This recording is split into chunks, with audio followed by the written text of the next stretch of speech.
The legislative session, the funnel week. First funnel week is coming to an end. Tomorrow is when they wrap things up. Great news. Last night we heard about the animal abuse bill has made it one more hurdle. So it's getting closer and closer to being a really done deal to make animal abuse laws here in the state of Iowa a lot more, powerful and try to avoid what's been going on here animal-wise forever and a day. But I know this is something that when a lot of citizens they get together and they want to lobby their legislators to try to get something done, and this is the time to do it, right, Jeff? Absolutely, because then as now, this is the time of year, almost midway through the session. You mentioned the funnel deadline. Things have to meet a certain point in the process or else they're off the table for the rest of the year. Let's go back to this date, March 6th of 1911. The headline in the Evening Times Republican newspaper in Marshalltown probably gave readers an idea of how the paper viewed this topic. Here was the headline. It read, "Suffragists invade Iowa State House." Invading. That's a little loaded. The story, once you read it, says that women suffragists, these are people who wanted women to have the right to vote. They came from all over the state to appear before a state Senate committee discussing constitutional amendments. Leaders of the national suffrage movement also attended, urging support for what was known as the Allen Resolution. Now, that would have put the suffrage question to a direct vote of the people.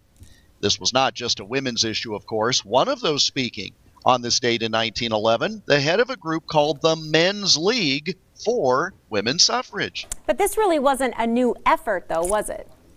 We were on the front edge of it here in Iowa, certainly as opposed to some parts of the country. Struggle had been going on for some time. The very first Women's Suffrage Association in the state was formed in Dubuque in 1869, and the first state convention on the topic was held the next year, and that was in Mount Pleasant in southeastern Iowa. It's still hard to believe and hard to wrap your brain around the fact that women didn't have the right to vote, but what needed to happen to really make that change? Yeah, it has not even been 100 years that women have had the right to vote in this country. To make it happen here in Iowa, the Iowa Constitution would have had to have been changed. And keep in mind, we've had 3 different constitutions. The most recent one was 1858, so they were really in the era when the Constitution was still new. And you would have thought they would have put it in then, but they didn't. Well, then as now, it takes a positive vote of 2 sessions of the Iowa legislature in order to get it before the people. Now, back then, they only met every 2 years. So you can see it's an even longer process. The effort for women's suffrage passed in 1870, but it failed the next time the legislature met in 1872. And it sort of went on like that for a while. It would pass, then it would fail, and they'd have to go back to the drawing board. In 1894, though, the state legislature granted partial suffrage to women, allowing them to vote on public issues, but not elections for public officials. But momentum was gathering as the 20th century began. 1910 was actually a year when the movement was gaining a lot of support, and that is why in the spring of 1911, that group was testifying before that Senate subcommittee. So how successful was the effort that year? Pretty successful, Michelle, because they got it passed in the first session, and it took, though, until 1916 before it was passed 2 successive legislative sessions. That's when the Iowa legislature, 1916, approved that constitutional amendment giving women the right to vote. So it went on to a vote of the voters, vote of the people, and it failed. People voted against it in 1916. Really? Wow. It's hard to believe. After all of that effort, getting it passed through the legislature to a vote of the people said no. But keep in mind, who were the people voting?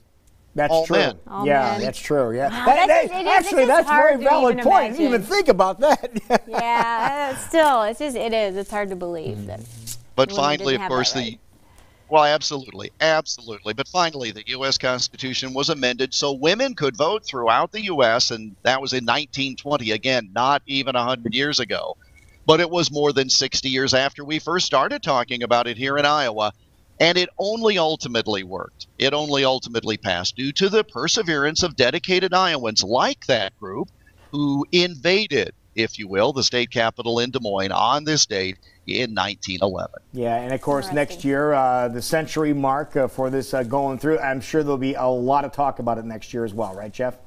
Oh, absolutely right. And it's the sort of thing that, as you mentioned, Michelle, when you think back, how did this not happen sooner? Well, I know. everything in its time, and we just try not to deprive certain segments of the population their just due in contemporary society, because we don't want people 100 years from now to say, boy, those people in 2019, they had no idea what they were doing. Exactly. We learn from our past, and right? Right. And if you learned something here do this better morning, moving forward. and you want to go back and revisit some of these, some of the dates that really are mind-boggling, you can probably go back and do that rather simply, can't you, Jeff?